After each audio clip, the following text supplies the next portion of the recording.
നമസ്കാരം പ്രിയപ്പെട്ടവരെ. നോക്കത്താ ദൂരത്ത് കണ്ണുനട്ട് എന്ന സിനിമ നമ്മളെല്ലാവരും കണ്ടിട്ടുണ്ടാവും. ഒരുമാതിരിപ്പെട്ട ആൾക്കാരൊക്കെ കണ്ടിട്ടുണ്ടാവും. അല്ലെങ്കിൽ ആ സിനിമയിലെ പാട്ടെങ്കിലും മൂളാത്തവരായിട്ട് നമ്മളിൽ വളരെ ചുരുക്കം ആളുകളെ ഉണ്ടാകുകയുള്ളൂ. ആ സിനിമ കാണുമ്പോഴാണ് ചില സമയത്ത് അതിലെ നായകൻ മോഹൻലാൽ ആണല്ലോ എന്നൊരു ചിന്ത പോലും എനിക്കുണ്ടാകുന്നത്. കാരണം ആ സിനിമയിൽ നിറഞ്ഞു നിൽക്കുന്നത് കുഞ്ഞുഞ്ഞമ്മ എന്ന വല്യമ്മച്ചിയും അവരുടെ കൊച്ചുമകളുമാണ്. കുഞ്ഞുമ്മ വലിയ ദേഷ്യക്കാരിയാണ്. ഒന്നാമത്തെ കാര്യം, അവരുടെ പ്രിയപ്പെട്ടവർ അപകടത്തിൽ മരിച്ചുപോയതാണ്. രണ്ടാമത്തെ കാര്യം, അവർ ദേഷ്യം പിടിപ്പിക്കുന്നതിന് വേണ്ടി തന്നെ ആ നാട്ടിലെ ആളുകൾ, പ്രത്യേകിച്ച് പള്ളിയിലൊക്കെ പോകുമ്പോൾ വഴിയിൽ നിന്ന് തുമ്മി ഇവരെ കളിയാക്കും. അപ്പൊ ഇവരത് ഏറ്റുപിടിക്കും, ഇവർ അവരുടെ ദേഷ്യത്തിൽ സംസാരിക്കും. അങ്ങനെ ദേഷ്യക്കാരിയായ ഒരു വല്യമ്മച്ചി, ആ വല്യമ്മച്ചിയെ കാണാനായിട്ട് കുറെ നാൾക്ക് ശേഷം കൊച്ചുമോൾ എത്തുന്നു. കൊച്ചുമോളുടെ വരവ് ആദ്യം ഒന്നും വല്യമ്മച്ചിക്ക് ഇഷ്ടപ്പെടുന്നില്ല. പിന്നീട് ഇവർ തമ്മിൽ ഇണക്കമായി തുടങ്ങുന്നു. ആ ഇണക്കമാവുന്ന ഒരു ദിവസം തൻ്റെ വീട്ടിലെ കോളിംഗ് ബെല്ല് ഇവരെ അഴിച്ചു മാറ്റുന്നുണ്ട്. അങ്ങനെ അഴിച്ചു മാറ്റുമ്പോഴേക്കും ഈ കൊച്ചുമോള് വല്യമ്മച്ചിയോട് ചോദിക്കും, എന്തിനാണ് ഈ കോളിംഗ് ബെല്ല് അഴിച്ചു മാറ്റുന്നതെന്ന്. അപ്പോൾ വല്യമ്മച്ചി പറയും, ഇവിടെ ഇനി ആരും വരാനില്ല, ഒരു പോസ്റ്റ്മാൻ പോലും വരാനില്ല. ഞാൻ ഈ കോളിംഗ് ബെല്ല് വെച്ചത് തന്നെ എന്തെങ്കിലും നീ തിരിച്ചു വരുമ്പോൾ നിനക്ക് ബെല്ലടിക്കുന്നതിന് വേണ്ടിയാണ്. ഇപ്പോൾ നീ എൻ്റെ കൂടെ ഉണ്ടല്ലോ, അപ്പോൾ ഇതിൻ്റെ ആവശ്യമില്ലെന്ന് പറഞ്ഞിട്ട് അവർ അഴിച്ചു മാറ്റുന്നുണ്ട്. പിന്നീട് ഇവർ തിരിച്ച് ഫിറ്റ് ചെയ്യുന്ന ഒരു രംഗമുണ്ട്. അത് നമുക്ക് വളരെയധികം സങ്കടം തോന്നുന്ന രംഗമാണ്. രോഗബാധിതയായ കൊച്ചുമകൾ, അവളെയും വഹിച്ചുകൊണ്ടുള്ള ആംബുലൻസ് അകന്നു പോവുകയാണ്. നെടുമുടി അത് നോക്കി നിൽക്കുന്ന മോഹൻലാലും തിലകനയ്ക്ക് അവതരിപ്പിക്കുന്ന കഥാപാത്രം. ഒടുവിൽ മോഹൻലാൽ അവതരിപ്പിക്കുന്ന കഥാപാത്രം ഒരു ശബ്ദം കേട്ട് തിരിഞ്ഞു നോക്കുന്നു. അപ്പോൾ കാണുന്നത് ഈ വല്യമ്മച്ചി പഴയ കോളിംബെൽ എടുത്തിട്ട് വീണ്ടും ഫിറ്റ് ചെയ്യുന്നതാണ്. കൊച്ചുമകൾ ഒരുപക്ഷെ രോഗത്തെ അതിജീവിച്ച് എന്തെങ്കിലും തിരിച്ചു വരുമെന്നൊരു പ്രതീക്ഷയാണ് ആ രംഗത്തിലൂടെ നൽകുന്നത്. പക്ഷേ അത് ഫിറ്റ് ചെയ്യുന്ന സമയത്ത് ഒരു പാട്ടിൻ്റെ ഹമ്മിങ് കേൾക്കും. അത് കേൾക്കുമ്പോൾ നമ്മൾ അറിയാതെ തന്നെ നമ്മുടെ കണ്ണ് നിറഞ്ഞു. ആ സിനിമ എപ്പോൾ കണ്ടാലും ആ രംഗം എത്തുമ്പോൾ, പ്രത്യേകിച്ച് ആ പാട്ടിൻ്റെ ഈരടി കേൾക്കുമ്പോൾ എൻ്റെ കണ്ണറിയാതെ നിറഞ്ഞു പോകാറുണ്ട്. അത് ആയിരം കണ്ണുമായി എന്ന് തുടങ്ങുന്ന പാട്ടാണ്. ഈ പാട്ട് ഉണ്ടായതിന് പിന്നിലെ കഥയാണ് ഇന്ന് നിങ്ങളോട് പറയാൻ പോകുന്നത്. മാത്രമല്ല, ഈ പാട്ടിൻ്റെ സംഗീത സംവിധായകനായ ജെറി അമൽദേവ് ചിട്ടപ്പെടുത്തിയ മറ്റു ചില ഗാനങ്ങളെക്കുറിച്ചുള്ള കഥകളും ഉൾപ്പെടുത്തിയിട്ടുണ്ട്. അപ്പോൾ ഈ ചാനൽ ആദ്യമായിട്ടാണ് നിങ്ങൾ കാണുന്നതെങ്കിൽ കഥകൾ കേട്ടു തുടങ്ങുന്നതിന് മുമ്പ് ഈ ചാനലൊന്ന് സബ്സ്ക്രൈബ് ചെയ്തേക്കുക, മറന്നു വരുതേ. അപ്പോൾ ഈ പാട്ട് ഒരുക്കുന്നതിന് വേണ്ടി ഇതിൻ്റെ സംഗീത സംവിധായകനായ ജെറി അമൽദേവിനെയും ഗാനരചയിതാവായ ബിച്ചു തിരുമലയും താമസിപ്പിച്ചിരുന്നത് ആലപ്പുഴയിലെ ബ്രദേഴ്സ് എന്ന ഹോട്ടലിലായിരുന്നു. സംവിധായകനായ ഫാസിൽ ഈ പാട്ട് എങ്ങനെ ആയിരിക്കണം എന്നുള്ള കാര്യത്തെക്കുറിച്ച് അവർക്കൊരു ധാരണ നൽകിയിട്ടുണ്ടായിരുന്നു. ഈ പാട്ട് കേൾക്കുമ്പോൾ ഒരു നൊസ്റ്റാൾജിക്കായ ഫീല് നമുക്ക് തരണം. അതിൽ ഒരു വല്യമ്മച്ചി തൻ്റെ മകൾക്ക് വേണ്ടി കാത്തിരിക്കുന്നതിൻ്റെ ഒരു ഫീൽ ഉണ്ടാവണം. അതേസമയം തന്നെ ഈ സിനിമയുടെ അവസാന ഭാഗത്ത് വളരെ സെന്റിമെന്റലായ ഒരു സീനിന് വേണ്ടി ഈ പാട്ട് ഉപയോഗിക്കാനും പറ്റണം. ഇതായിരുന്നു ഫാസിലിന്റെ ആവശ്യം. ഇത് പറഞ്ഞിട്ട് ഫാസിൽ പോയി കഴിഞ്ഞതിന് ശേഷം ജെറി അമൽദേവും ബിച്ചു തിരുമലയും പരസ്പരം മുഖത്തോട് മുഖം നോക്കിയിരിക്കുകയാണ്, ഈ നൊസ്റ്റാൾജിക്കായ പാട്ട് എങ്ങനെയാണ് ഉണ്ടാക്കേണ്ടത് എന്നാലോചിച്ചിട്ട്. അപ്പോൾ ബിച്ചു തിരുമല ജെറി അമൽദേവിനോട് ചോദിച്ചു, നൊസ്റ്റാൾജിക്കായിട്ടുള്ള ഏതെങ്കിലും രാഗങ്ങളുണ്ടോ നമുക്ക് ഉപയോഗിക്കാൻ പറ്റിയത്? അന്നേരം ജെറി അമൽദേവ് മറുപടി പറഞ്ഞു, ഇപ്പോൾ പല വിധത്തിലെ രസങ്ങൾ ക്രിയേറ്റ് ചെയ്യാൻ പറ്റുന്ന രാഗങ്ങളുണ്ട്. ശൃംഗാരം, ശോകം, ശാന്തം, അങ്ങനെയൊക്കെയുള്ളത് ക്രിയേറ്റ് ചെയ്യാൻ പറ്റുന്ന രാഗങ്ങളുണ്ട്. പക്ഷേ നൊസ്റ്റാൾജിയക്ക് പറ്റിയൊരു രാഗത്തെക്കുറിച്ച് അറിയില്ല എന്ന് പറഞ്ഞു. അങ്ങനെ ഇവർ ഇരിക്കുമ്പോൾ വളരെ യാദൃശ്യമായിട്ടൊരു കാഴ്ച കണ്ടു. ജെറി അമൽദേവ് പറയുന്നത് ആ മുറിയിൽ മുഴുവനും മദ്യത്തിൻ്റെയും സിഗരറ്റിൻ്റെയും ഒക്കെ മണമായിരുന്നു. അത്തരമൊരു സാഹചര്യത്തിൽ കാണാൻ സാധ്യതയില്ലാത്തൊരു സംഭവമായിരുന്നു അവിടെ ഉണ്ടായിരുന്നത്. അത് ചങ്ങമ്പുഴയുടെ സമ്പൂർണ്ണ കൃതിയിൽ എന്ന പുസ്തകമായിരുന്നു. നല്ലൊരു കട്ടിയുള്ളൊരു പുസ്തകം. ആ പുസ്തകം വെറുതെ മറിച്ചു നോക്കിയപ്പോൾ അതിൽ ചങ്ങമ്പുഴയുടെ പാട്ടുകൾ എന്ന് പറഞ്ഞൊരു ഭാഗം കണ്ടു. ഇന്റർവ്യൂവിൽ ജെറി അമൽദേവ് ഈ കാര്യം പറയുമ്പോഴാണ് ചങ്ങമ്പുഴ പാട്ട് എഴുതുമായിരുന്നു എന്നുള്ള കാര്യം ഞാനും അറിയുന്നത്. അതിലൊരു പാട്ടുണ്ടായിരുന്നു. ആ പാട്ടിൻ്റെ വരികൾ ഇങ്ങനെയായിരുന്നു: ശ്യാമളെ സഖി, ശ്യാമളെ സഖി, സംതിങ് സംതിങ് ശ്യാമളെ എന്നാണ് ജെറി അമൽദേവ് അതിനെക്കുറിച്ച് ഇന്റർവ്യൂവിൽ പറയുന്നത്. അതിൻ്റെ യഥാർത്ഥ വരികൾ ഇങ്ങനെയായിരുന്നു: ശ്യാമളെ സഖി, ഞാനൊരു വെറും കാനനത്തിലെ പൂവല്ലേ എന്നായിരുന്നു പാട്ട്. ഇതിലാദ്യത്തെ ശ്യാമളെ എന്ന് പറയുന്ന ഭാഗത്തിന് ജെറി അമൽദേവ് ഒരു ട്യൂൺ ഇട്ട് നോക്കി. ശ്യാമളേ തര, ശ്യാമളേ തര. അത് കേട്ടപ്പോൾ ബിച്ചു തിരുമല പറഞ്ഞു, ഇത് കൊള്ളാം, കേട്ടിട്ടൊരു സുഖമൊക്കെ തോന്നുന്നുണ്ട്. അപ്പോൾ ജെറി അമൽദേവിന് തോന്നി കൊള്ളാം, എന്നാൽ പിന്നെ അതിന് പറ്റിയ വരികൾ പോരട്ടെ തോന്നി. അപ്പോൾ ശ്യാമളെ എന്ന സംഭവം വേണ്ട എന്നവർ വെച്ചു. അതിനു പകരം ആയിരം കണ്ണുമായി എന്ന വരികൾ വന്നു. അങ്ങനെയാണ് ആയിരം കണ്ണുമായി കാത്തിരുന്നു നിന്നെ ഞാൻ എന്ന വളരെ നൊസ്റ്റാൾജിക് ആയിട്ടുള്ളൊരു പാട്ട് ഉണ്ടായത്. നിങ്ങളിപ്പോൾ ആ പാട്ടെടുത്ത് നോക്കുകയാണെന്നുണ്ടെങ്കിൽ ഈ പാട്ട് എഴുതിയിരിക്കുന്നത് തന്നെ ചങ്ങമ്പുഴ എഴുതിയിരിക്കുന്ന ആ വരികളുടെ അതേ മീറ്ററിൽ തന്നെയാണ്. ഇപ്പോൾ നിങ്ങൾ ചങ്ങമ്പുഴ എഴുതിയ വരികൾ ഈ ട്യൂണിനൊപ്പം പാടിയാലും ഇതേ മീറ്ററിൽ തന്നെ പാടാൻ കഴിയും.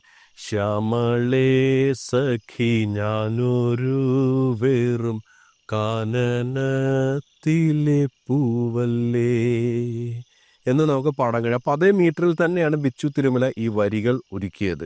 പാട്ട് ഹിറ്റായെന്ന് മാത്രമല്ല, ഇപ്പോഴത്തെ തലമുറയ്ക്ക് വളരെ പരിചിതമായ ഒരു പാട്ടാണത്. പ്രത്യേകിച്ച് എന്നാ താൻ കേസുകൂടെ എന്ന സിനിമയിൽ ഈ പാട്ട് ഉപയോഗിച്ചിട്ടുണ്ട്. അതിലെ ടീച്ചറുടെ പ്രണയത്തിൻ്റെ ഒരു എസൻസ് തന്നെ ഈ ഒരു പാട്ടാണ്. മാത്രമല്ല, ഈ പാട്ട് ഒരാളിൽ മാറ്റം വരുത്തുന്നുണ്ട്.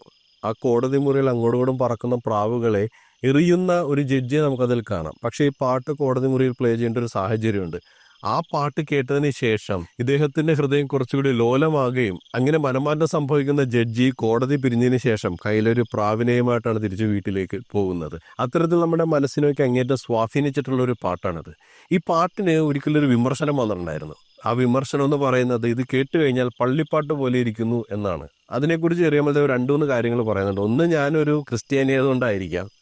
രണ്ടാമത്തെ കാര്യം, ചെറിയമൽദേവ് നല്ല രീതിയിൽ കൊയറൊക്കെ കണ്ടക്ട് ചെയ്യുന്നത്. അദ്ദേഹത്തിൻ്റെ കൊയർ ക്ലാസ്സിൽ ഇരിക്കാനുള്ള ഒരു അവസരം എനിക്കുണ്ടായിട്ടുണ്ട്. സെമിനാരി പഠിക്കുന്ന കാലത്ത് ഞങ്ങളെ പാട്ട് പഠിപ്പിക്കുന്നതിന് വേണ്ടി അദ്ദേഹം വരുമായിരുന്നു. എന്ന് മാത്രമല്ല, എറണാകുളത്ത് CSE ഒരു സംഗീത കലാലയമാണ്.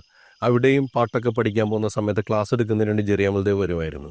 അപ്പോൾ കൊയറുമായിട്ട് വളരെയധികം ബന്ധമുള്ള ആളാണ് ചെറിയമൽദേവ്. ഈ പാട്ടിൽ വളരെ കോംപ്ലിക്കേറ്റഡ് ആയിട്ടുള്ള കോഡ്സും കോഡ് പ്രോഗ്രഷൻസും ഉപയോഗിച്ചിട്ടില്ല. വളരെ സിമ്പിളായിട്ടുള്ള കോഡ്സാണ് ഉപയോഗിച്ചിരിക്കുന്നത് പാട്ടിന് വേണ്ടി. അന്നത്തെ പള്ളിപ്പാട്ടുകളും ഇതേപോലെ തന്നെ വളരെ സിമ്പിളായ കോഡ്സിൽ ചെയ്യുന്നതാണ്. പ്രത്യേകിച്ച് ഈ കുർബാനയ്ക്കൊക്കെ പാടുന്ന പാട്ടുകൾ വളരെ സിംപ്ലിഫൈഡ് ആയിരിക്കണം എന്നൊരു രീതി ഒന്നുണ്ടായിരുന്നു. ഇപ്പോൾ പിന്നെ കുറേ കൂടി കളർഫുള്ളായ പാട്ടുകളാണ് പള്ളികളിൽ കേൾക്കുന്നത്. അതുകൊണ്ടായിരിക്കാം അങ്ങനെ ഒരു വിമർശനം വന്നതെന്ന് ചെറിയമൽദേവ് പറയുന്നുണ്ട്. പക്ഷേ ചെറിയമൽദേവ് അതിന് കൊടുക്കുന്ന ഒരു എക്സ്പ്ലനേഷൻ, സത്യത്തിൽ ഈ പാട്ടിനെ പള്ളിപ്പാട്ടുകളുമായിട്ട് യാതൊരു ബന്ധവുമില്ല. ഇതൊരു മലയാളം വൃത്തത്തിലുള്ള പാട്ടാണ്.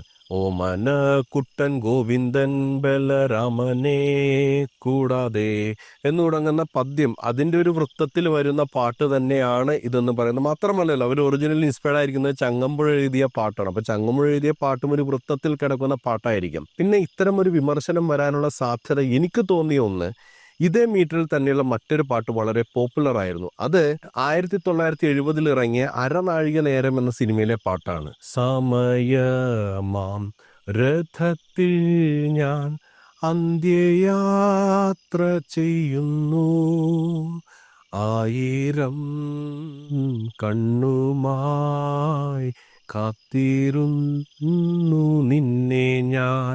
ഇങ്ങനെ 1 2 1 2 3 4 1 2 1 2 3 4 എന്ന് പോകുന്ന ഒരേ റിതം പാറ്റേണിലുള്ള ഒരു ഗാനമായത് കൊണ്ട് കൂടിയായിരിക്കാം ആളുകൾ പെട്ടെന്ന് ഇതിനെ പള്ളിപ്പാട്ടിലേക്ക് ഉപമിച്ചത്. ഇത് എനിക്ക് തോന്നിയൊരു ഫീലാണ്, ചെറിയമൽദേവ് പറഞ്ഞ കാര്യമല്ല. എന്തൊക്കെയായാലും ഈ പാട്ട് കാലഘട്ടങ്ങൾ അതിജീവിച്ചൊരു ഹിറ്റ് ഗാനമായി മാറി എന്നുള്ളതാണ്. ബിച്ചു തിരുമലയും ചെറിയമൽദേവുമായിട്ട് ഒരുപാട് ഹിറ്റ് ഗാനങ്ങളൊക്കെ ഒരുക്കിയിട്ടുണ്ട്. അതിൽ പ്രധാനപ്പെട്ട ഒന്ന് മഞ്ഞിൽ വിരിഞ്ഞ പൂക്കൾ എന്ന സിനിമയിലെ പാട്ടുകളായിരുന്നു. ആ സിനിമയിലെ എല്ലാ പാട്ടുകളും ഹിറ്റായിരുന്നു. മഞ്ഞണിക്കൊമ്പിൽ ഒരു കിങ്ങിണിക്കൊമ്പിൽ മഞ്ചാടിക്കുന്നിൽ മിഴിയോരം നിലാവലയോ, ഈ 3 ഗാനങ്ങളും ഹിറ്റായ ഗാനമാണ്. ഇതിലെ മഞ്ഞണിക്കൊമ്പിൽ എന്ന് തുടങ്ങുന്ന ഗാനം ഉണ്ടായതിന് പിന്നിലെ സാഹചര്യം പറയാം. ഒരാളെ വിളിക്കുന്ന പോലെയുള്ള പാട്ട് വേണമെന്നായിരുന്നു ആവശ്യം. ജീപ്പിൽ നായകൻ പോകുന്നു, പിന്നിൽ നിന്ന് നായിക വിളിക്കുന്നത് പോലെയുള്ള ഒരു പാട്ട് വേണം. ഏത് രീതിയിലുള്ള വിളിയാണ് വേണ്ടതെന്ന് ചെറിയമൽദേവ് ചോദിച്ചു. ശംഭോ ശിവശംഭോ എന്ന പോലെയുള്ള വിളികളാണോ അല്ലെങ്കിൽ മറ്റെന്തെങ്കിലുമാണോ എന്ന് ചോദിച്ചു.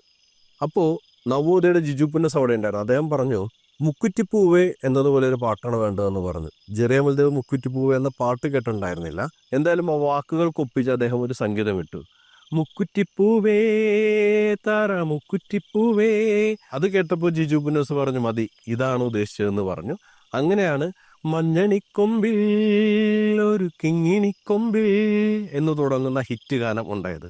അതിലെ തന്നെ മറ്റൊരു ഹിറ്റ് ഗാനമായിരുന്നു മിഴിയോരം എന്ന് തുടങ്ങുന്ന പാട്ട്.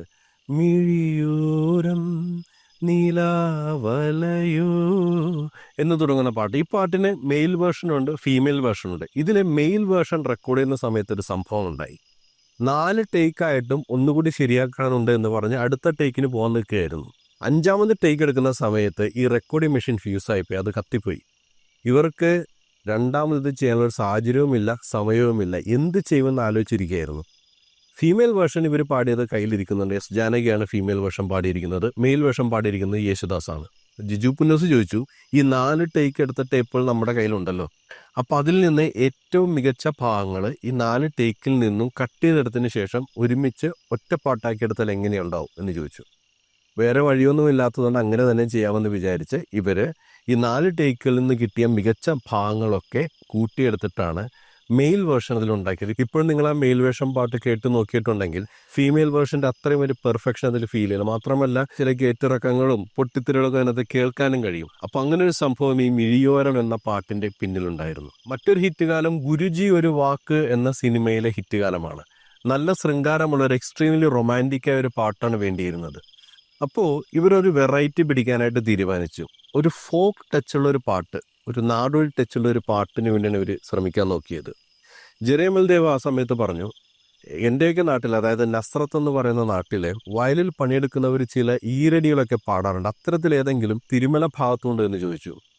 അപ്പോൾ ബിച്ചു തിരുമല ആലോചിച്ചിട്ട് പറഞ്ഞു, ഉണ്ടല്ലോ, അങ്ങനെ ചില സംഭവങ്ങളുണ്ട്.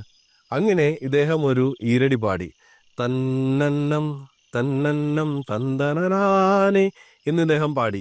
കേട്ടപ്പോൾ കൊള്ളാമെന്ന് തോന്നി. ആ പാട്ടാണ് പിന്നീട് വളരെ ഹിറ്റായി മാറിയ പെണ്ണിൻ്റെ ചെഞ്ചുണ്ടിൽ പുഞ്ചിരി പൂത്തു അയ്യ എന്ന് തുടങ്ങുന്ന ഗാനം. ഈ പാട്ടിന്റെ ആദ്യത്തെ വരിയുടെ സംഗീതത്തിന്റെ ക്രെഡിറ്റ് ബിച്ചു തിരുമലയ്ക്കാണ്. ജെറിയമൽ ദേവ് അത് എടുത്തു പറയാറുണ്ട്, ആദ്യത്തെ വരിക്ക് ശേഷമുള്ള ഭാഗത്തിന് മാത്രമാണ് ഞാൻ സംഗീതം നൽകിയിരിക്കുന്നതെന്ന്. അങ്ങനെ ബിച്ചു തിരുമലയുടെയും ജെറിയമൽ ദേവിൻ്റെയും പേരിൽ ഒരുപാട് ഹിറ്റ് ഗാനങ്ങളുണ്ടായിരുന്നു. വളരെ കംഫർട്ടബിളായ ജോഡികളായിരുന്നു ഇവർ. എന്നാൽ ബിച്ചു തിരുമലയുടെ കൂടെ മാത്രമല്ല കേട്ടോ, മുല്ലനയുടെ കൂടെയൊക്കെ ഹിറ്റ് ഗാനങ്ങൾ ഉണ്ടായിട്ടുണ്ട്. ശ്രീനിവാസന്റെ പ്രണയരംഗം എന്ന് ആലോചിക്കുമ്പോൾ നമ്മുടെ മനസ്സിൽ വരുന്ന ഗാനങ്ങൾ ഏറ്റവും പ്രധാനപ്പെട്ട ഒന്നാണ് സന്മനസ്സുള്ളവർക്ക് സമാധാനം എന്ന ചിത്രത്തിലെ പവിഴ മല്ലി പൂത്തുലഞ്ഞ നീലവാനം എന്ന് തുടങ്ങുന്ന പാട്ട്. ഈ പാട്ടിൻ്റെ ട്യൂൺ കിട്ടിയത് വളരെ യാദൃശ്യമായിട്ടാണ്. പാട്ടിൻ്റെ ട്യൂണൊക്കെ ഇങ്ങനെ ആലോചിച്ചിട്ട് മുല്ലനേഴിയും ജെറിയമൽ ദേവും എറണാകുളത്തെ പത്മ തിയേറ്റർ അടുത്തുള്ള ഒരു ചായക്കടയിൽ ഇങ്ങനെ ഇരിക്കുകയായിരുന്നു. ആ സമയത്ത് ജെറിയമൽ ദേവ് ഒരു ഈണം ഇങ്ങനെ മൂളി, ടാറ്റ. അത് കേട്ടപ്പോൾ മുല്ലനേഴിക്ക് കൊള്ളാമെന്ന് തോന്നി, അതൊന്നുകൂടെ പാടാൻ പറഞ്ഞു. അത് പാടി കേട്ട് കഴിഞ്ഞപ്പോൾ അതിനൊപ്പിച്ച് ഇദ്ദേഹം വരികൾ എഴുതി, പവിഴ മല്ലി പൂത്തുലഞ്ഞ നീലവാനം. അങ്ങനെയാണ് ആ ഒരു ഹിറ്റ് സോങ്ങും മലയാളത്തിന് ലഭിച്ചത്. ഇങ്ങനെ ഗാനസൃഷ്ടിക്ക് വേണ്ടി ഇരിക്കുമ്പോൾ ഇതുപോലുള്ള കൗതുകമുണർത്തുന്ന ഒരുപാട് കഥകളുണ്ടാകും. അറിഞ്ഞിട്ടുള്ള കഥകളും ഇനി അറിയാനിരിക്കുന്ന കഥകളും ഒക്കെ നിങ്ങളുമായിട്ട് തീർച്ചയായും ഇനി വരുന്ന വീഡിയോ ഷെയർ ചെയ്യുന്നതായിരിക്കും. ഈ വീഡിയോ നിങ്ങൾക്ക് ഇഷ്ടമായി എങ്കിൽ ലൈക്ക് ചെയ്യുക. ഇതുപോലുള്ള കഥകൾ കേൾക്കാൻ ഇഷ്ടമുള്ളവർക്ക് ഇത് അയച്ചു കൊടുക്കുക. നിങ്ങളുടെ അഭിപ്രായങ്ങളും നിർദ്ദേശങ്ങളും കമൻറ്റുകളായിട്ട് രേഖപ്പെടുത്തുക.